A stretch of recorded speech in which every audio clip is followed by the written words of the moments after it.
Hello students, welcome to class. Today is Monday, September 20th. It's 3 o'clock in the afternoon here in Montreal, Quebec, Canada. Today we are looking at the Instagram account of carnism_debunked. Note the underscore, carnism debunked. This is the account by a gentleman named George Martin, who is in the UK. He is a cult exposer. He's an animal liberation activist. Please follow him, memorize his account, and follow him.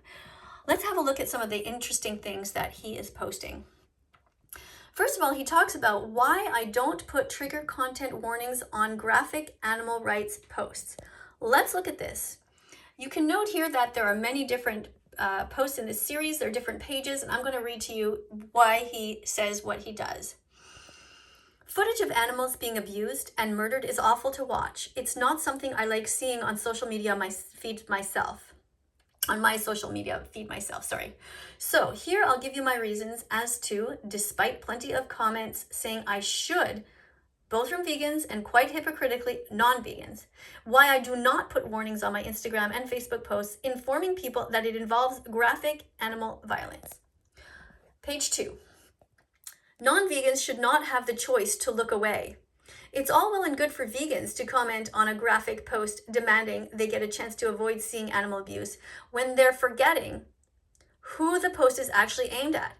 Vegans get so caught up in their little vegan world sometimes that they seem to forget that social media doesn't revolve around them and what they want to see. Vegans don't share these posts for vegans to see. We share them for non-vegans to see because they're the ones who need to see it. Non-vegans must not be able to deny with their eyes what they make the animals endure with their bodies. The animals don't get a choice to look away. So why would we give that option to the majority of people on social media, 99%, who are actively funding this? Now to this, I completely agree with Carnism Debunked. George Martin is a great animal rights activist. To say that the feelings of a tiny minority of people, vegans, should trump A, the rights of trillions of animals to have people bear witness to their suffering, and B, the accountability of 7.6 billion people in the world who fund this is absurd trade-off. It's an absurd trade-off. So let's look at page 3 now. Trauma is not bad if it leads to positive outcomes. One of the most common reasons given as to why it's unethical to share such imagery without warning is that it might traumatize people. While in the majority of cases trauma is a bad thing, for specific issues like veganism, it is absolutely not. If someone is traumatized by animal abuse footage and this results in them going vegan, then this means the traumatization has had positive outcomes. Would we rather they just looked at the footage with a blank face and continued their day apathetic to the injustice they just witnessed? If someone is traumatized by footage and does not go vegan, then we should not sympathize with this. Why should we care that someone is negatively impacted by the very abuse they're committing? Frankly, this concept is hilarious and would not be acceptable if in any other scenario. Well, George, I don't think it's hilarious. I know what you're trying to say, but I find it actually abhorrent. Ultimately, trauma in the context of animal rights is not a bad thing. It's a leading driver of change, and it's a friend to the animals. To summarize, it's better to have a world of traumatized vegans than it is to have a world of carefree, naive, blue-pilled non-vegans. And the blue pill is a reference to the movie The Matrix. Number 3, the issue of inconsistency. To expand on an earlier point, in no other act of violence would it be suggested that the people who are complicit in this get a choice to look away.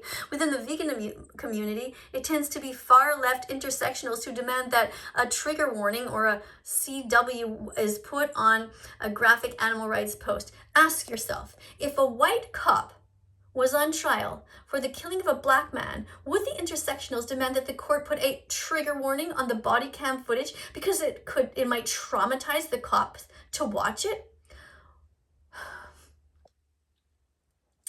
Okay, in fact, if the intersectionals had it their way, the white cop would be strapped into their chair with their eyelids held open with duct tape to watch the footage. Yes, and this is the true inconsistency of these so-called social justice warriors on the left. Mental toughness, number 4. Part of being vegan is garnering mental toughness to deal with this oppressive and unjust world. No army has ever been built on mental weakness. Vegans must learn to deal with seeing things they do not want to see. Because likewise, how can we be effective in spending our lifetime fighting oppression and injustice? This doesn't mean that watching and sharing the footage will ever be easy, but it will be easier. Now, I can agree with him in a way. As a registered nurse, I worked many times with all kinds of trauma victims. And when I first wanted to become a nurse, I was really traumatized. I mean, I fainted in the hospital. After a while, you get used to it though, because you learn to somehow turn it off, because you know that the greater good is that you have to be there for those who need you. Animal rights activists, the animals need you. Stop looking away. Only look away if you are already the best possible activist you can be and you've got their images imprinted in your head. Then you don't have to watch anymore. But it's absolutely crucial that you share these.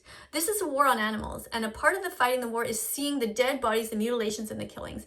Wrapping vegans in cotton wool, by that he means cotton, which is instead of wool, because wool comes from a sheep, will not serve any great purpose. In fact, it will be the downfall of the animal liberation movement. I agree with him.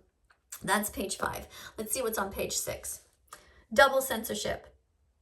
It's bad enough that the animal's plight is being censored on social media, with platforms like Facebook and Instagram automatically flagging animal rights content as graphic and disturbing. We don't need to double that by putting warnings on our own posts when big tech is doing it anyway. Exactly. I agree. Are there exceptions? Sure. I think trigger content warnings have their place for certain animal posts should the individual making the post wish to include them. For unactionable or non-accountable footage, i.e. disturbing footage of things happening to the animals that A, no one can do anything about, or B, no one viewing is causing that anyway, I see no reason why a warning can't be included. For example, if someone's sharing a post called Video from a 2002 of a dog being killed with a screwdriver, I see no real good reason anyone should have to watch that. And this includes non-vegans who are appalled by such acts and would want the same thing to be done to the sick person committing the act. The point is, when we share animal agriculture footage of calves being bludgeoned with pickaxes and chicks being macerated, this is A, actionable. People viewing it can do something about it. And B, it holds people accountable. The majority of people viewing it are actually paying for it and must see it. Excellent. Page 8.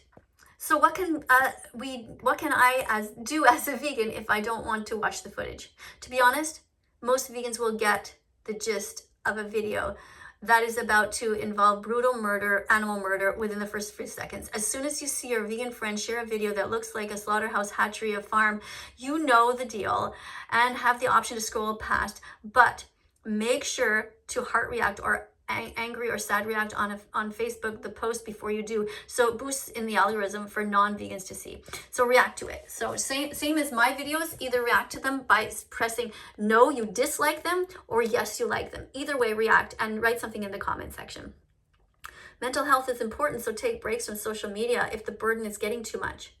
But as chapter 4 of this post points out, when you're ready to fight again, it's time to jump back in and start acknowledging that these are ultimately things you must see. If you're an animal rights activist, this is the life you've chosen, and try to spend your whole life avoiding such footage may ultimately be futile. Personally, there's even stuff I have avoided watching to this day. This is what Carnism Debunked says. As of the time of writing this post, I've still never watched Earthlings or Dominion because I don't feel the need to put myself through hours of watching that. And many a time I will scroll past a video on social media that I know will upset me, remembering to react as I scroll. So remember to press like, dislike, sad, angry, anything, but you have to react to it. But this does not mean that I should not be exposing myself to such horrors from time to time and making posts showing the acts depicting them. It's all about striking that balance between mental toughness and mental health. Try to find your comfort level, or in this case, uncomfort level. I want to thank Carnism Debunked for an excellent post. This is, once again, really good work. I want to encourage you to go to his site, and I want you to press on this video here, because it's absolutely essential that you see what happens to the animals. These posts are covered by Facebook, by Instagram, by all kinds of places, because they don't want you to see what's going on. But how can you make informed decisions if you don't see? This is what happens to baby calves, innocent calves, on family farms. Watch what the farmers do to them, and you tell me if you can drink milk after that. Contributing to this violence is horrific. Human milk is for humans. Rhino milk is for rhinos. Cow milk is for cows. On and on. He has so much good content on his site. Please go and follow him. He's very intelligent and he's a very caring guy. Carnism debunked. Thanks for watching. Coming up, you'll see a bunch of other videos. Please click on them. Be curious. Follow and subscribe to my account, That Vegan Teacher, here on YouTube. Also subscribe to my Instagram account, which is That Vegan Teacher Miss Kadie, all one word, no underscores. That Vegan Teacher Miss Kadie in Instagram. Thank you for being here. Press the notification bell. Help me save animals from hell.